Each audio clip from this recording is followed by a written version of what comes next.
उनसे मिली नजर के मेरे होश उड़ गए। एक ऐसे हीरोइन जिसे दुनिया ने सिर्फ एक खूबसूरत चेहरा समझा, लेकिन अंदर से वो एक शेरनी थी, स्ट्रॉन्ग, इमोशनल और बोल्ड।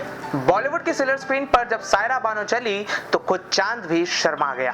लेकिन क्या आप जानते हो कि इस नाजुक सी लगने वाली एक्ट्रेस के प्यार, करियर और कंट्रोवर्सीज ने उन्हें कितनी बार तोड़ दिया था और कैसे उन्होंने खुद को फिर से जोड़ा बिना किसी शिकायत के। आज हम बात करेंगे सायरा बानो के बारे में, उनकी जिंदगी, फिल्मों से लेकर पर्सनल लाइफ तक के उन कहानियों के बारे में जो काफी लोगों ने सुना नहीं है। आप ठीक ठीक बतलाइए, कौन है, कहाँ की रहने वाली हैं? आगे बढ़ते हैं, लेकिन चैनल को पहले सब्सक्राइब कर लेना आप लोग।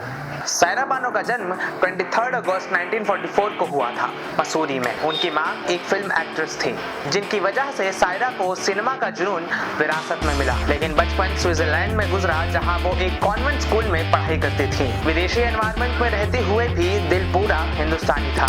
अरे, मैं हिंदुस्तान की रहने वाली लड़की हूँ। मेरे माँ बाप हिंदुस्तानी हैं, मेरा घर हिंदुस्तान है। उनका सपना था कि एक बड़ी हीरोइन बनने का, और जब वो सिर्फ 16 साल की थी तभी उन्होंने बॉलीवुड में अपना कदम रख दिया था। 1961 फिल्म थी मी कपूर और हीरोइन डेब्यूटेंट सायरा बानो। पहली ही फिल्म ने उस जमाने के लड़कों को पागल कर दिया। माफ कीजिए, मुझे मालूम नहीं था कि ये लेडीज कंपार्टमेंट है। जी नहीं, लेडीज कंपार्टमेंट तो नहीं है। लेडीज कंपार्टमेंट नहीं है?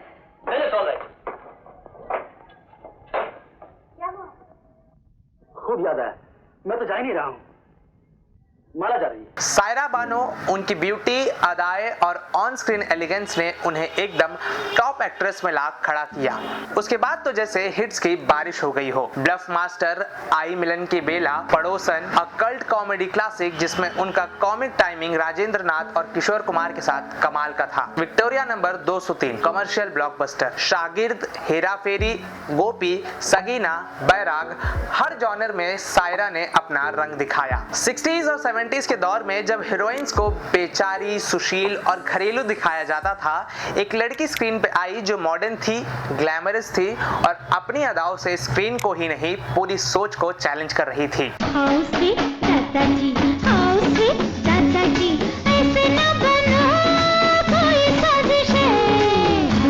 वो लड़की थी सायरा बानो। उनके स्क्रीन प्रेजेंस था glamorous yet graceful. Western gowns, body hugging saris, bold hair style and that undeniable confidence. Saira एक ऐसे जमाने में ये सब कर रही थी जब एक्ट्रेसेस को संस्कारी इमेज में ही पसंद किया जाता था। लेकिन क्या सिर्फ कपड़ों से ही कोई बोल्ड बन जाता है? नहीं, बोल्ड वो होता है जो अपने कॉन्फिडेंस जोन से निकलकर ऑडियंस के दिमाग में अपनी जगह बना ले, और सायरा ने भी वही किया।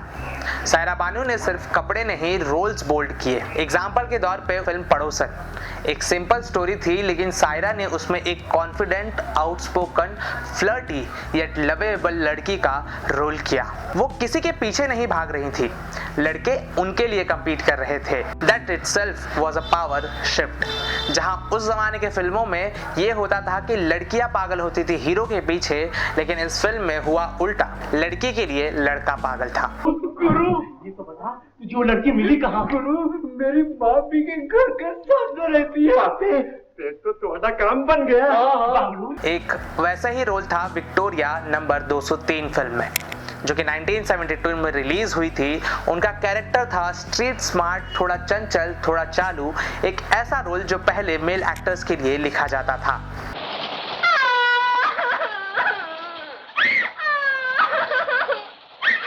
बाहर तो कोई नहीं है, शायद मेरा घर देखकर ही भाग गए होंगे। उसके बाद शागिर्द फिल्म आई। यहाँ उन्होंने टीचर स्टूडेंट वाली केमिस्ट्री में एक डोमिनेटिंग फीमेल कैरेक्टर प्ले किया। Again not typically for that era, जब लोग फीमेल एक्टर्स को सिर्फ डिसेंट और शरीफ के फ्रेम में देखते थे। सायरा ने वो फ्रेम तोड़ दिया। उन्होंने बोल्ड होने का मतलब सिर्फ सेंसुअलिटी नहीं, इंडिविजुअलिटी से डिफाइन किया। मीडिया उनका कंपैरिजन मैरिलिन मुनरो से करता था। क्यों? क्योंकि उनकी आंखों में एलिगेंस थी। वो खुद को किसी भी पेडेस्ट्रियल पे नहीं रखती थी, ना बेचारी बनने देती थी, ना सुपर वुमन। वो सिर्फ एक रियल वुमन थी, खुद के रूल्स पर चलती हुई, और इसीलिए उनको तब बोल्ड कहा गया। अगर आज वो बॉलीवुड में काम कर रही होती तो शायद उन्हें एम्पावर्ड कहा जाता। सायरा बानो ने हमेशा एक बात बोली थी मैं हीरोइन थी लेकिन मेरी अपनी पर्सनालिटी थी, उसे मैं कभी छुपाने वाली नहीं थी।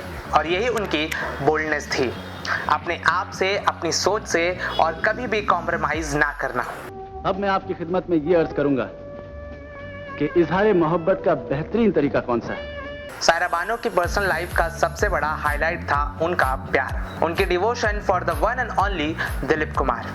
और ये प्यार एक नॉर्मल इन्फिट्यूएशन नहीं थे, ये था एक बचपन का सपना जो पूरे जज्बात के साथ सजाया गया था। जब सायरा सिर्फ 12 साल की ही थी, उन्होंने अपनी माँ से कहा था, मुझे किसी और से शादी नहीं करनी, सिर्फ दिलीप साहब से करनी है। और उस वक्त तक उन्होंने सिर्फ एक ही फिल्म देखी थी दिलीप साहब की, वो थी आन, जो 1952 में रिलीज हुई थी।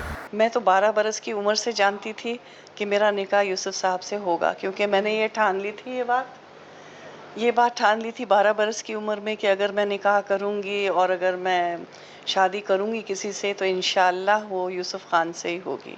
उनकी माँ कहती थी, मुझे लगा एक बचपन का क्रश है, चला जाएगा, लेकिन वो क्रश कभी गया नहीं, बल्कि वो प्यार बन गया।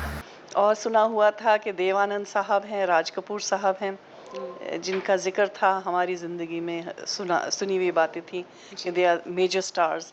लेकिन कहूँ कि जुनून अगर किसी का था तो सिर्फ यूसुफ साहब का हमारे दिमाग के ऊपर। मैं चली देखो प्यार की गली। 1966 में जब उनकी शादी हुई तो सायरा सिर्फ 22 साल की थी और दिलीप थे 44 साल के।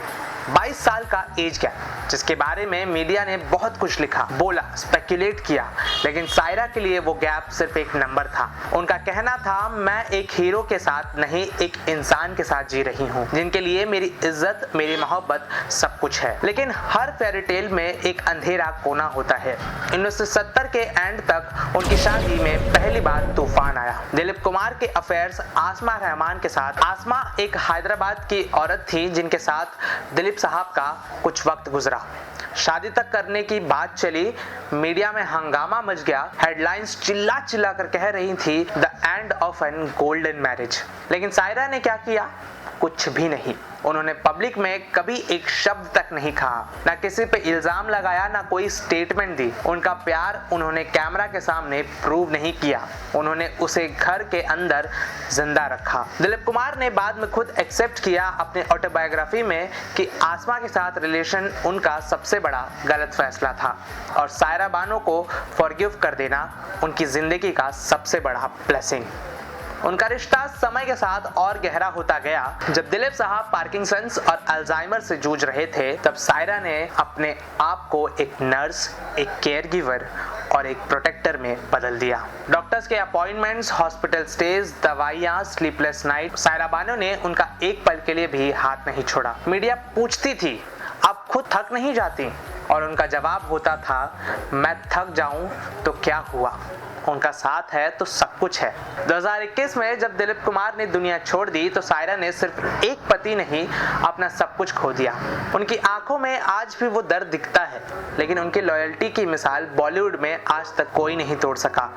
ये कोई टिपिकल लव स्टोरी नहीं थी, ये एक इबादत, एक सैक्रिफाइस और एक टाइमलेस कंपेनियनशिप, जिसे समझने के लिए मोहब्बत से ज्यादा सब्र और समर्पण चाहिए। जानू तो जानू बस इतना कि मैं तुझे अपना जानूं रे। सायरा बानो कंट्रोवर्सी से तो दूर ही रही, लेकिन 80s में एक बड़ा मुद्दा बना जब उनकी मां का प्रॉपर्टी डिस्प्यूट चला। उनका नाम कई बार हेडलाइंस में आया लीगल बैटल्स की वजह से, लेकिन वो कभी मीडिया में ड्रामा नहीं करती थी। एक और कंट्रोवर्सी तब बनी जब उन्होंने फिल्म से ब्रेक ले लिया एकदम से। कई लोगों ने कहा कि दिलीप कुमार ने उनका करियर सैक्रिफाइस करवा दिया, लेकिन सायरा ने एक बार कहा था, I was not forced, I choose love over stardom and I don't regret it. Later that year Filmfare awards में मल्टीपल नॉमिनेशंस, लेकिन कोई बड़ा नेशनल अवार्ड नहीं मिला, जो उनके कैलिबर के हिसाब से एक इनजस्टिस लगता है। वो कभी अवार्ड्स के लिए नहीं, अपने ऑडियंस के लिए परफॉर्म करती थी। लोग कहते हैं अगर सायरा ने दिलीप कुमार के बाद भी एक्टिंग कंटिन्यू की होती तो शायद आज वो रेखा या हेमा मालिनी जैसे आइकॉनिक लेजेंड्स होती। उनकी लास्ट फिल्म थी फैसला, जो कि 1988 में आई थी। उसके बाद उन्होंने फिल्मों की दुनिया से पूरी तरह से दूरी बना ली थी। लोग कहते हैं सायरा बानो ने अपनी लाइफ एक हीरोइन की तरह नहीं, एक क्वीन की तरह जी। उनकी लेगेसी क्या है? एक ट्रेंड सेटर फैशन आइकन, एक फियरलेस आर्टिस्ट और एक लॉयल पार्टनर। ये उनकी लेगेसीज हैं जो आप लोग भी उस चीज़ों से सीख सकते हो। उन्होंने कभी फेमिनिज्म का लेक्चर नहीं दिया, लेकिन अपनी जिंदगी में फेमिनिज्म को डिफाइन कर दिया। वो कहती थी, मैं दिलीप कुमार की हूँ पर मैं अपने फैसले खुद लेती हूँ। जिंदगी भर यहीं बैठकर तुम्हारी छाती पर मूंग डलेगी। सायरा बानो एक नाम नहीं, एक एरा है जो आज भी जिंदा है। आपको क्या लगता है, क्या उन्हें नेशनल अवार्ड्स मिलना चाहिए था? क्या उनकी लॉयल्टी उनके करियर पर भारी पड़ गई? कमेंट्स में बताओ। और ये थी कहानी हमारे सायरा बानो के बारे में। और ऐसे ही बॉलीवुड के अनइवन लेजेंड्स की स्टोरी जानने के लिए हमारे चैनल गॉसिपबोट को सब्सक्राइब कर लो। और ऐसे ही स्टोरीज मैं लाता रहूंगा हमारी गोल्डन एरा ऑफ बॉलीवुड के सीरीज में। तब तक मिलते हैं आपको अगले वीडियो में। अगर आपको ये वीडियो अच्छी लगी हो तो लाइक, शेयर और सब्सक्राइब करते हुए जाना इस चैनल को।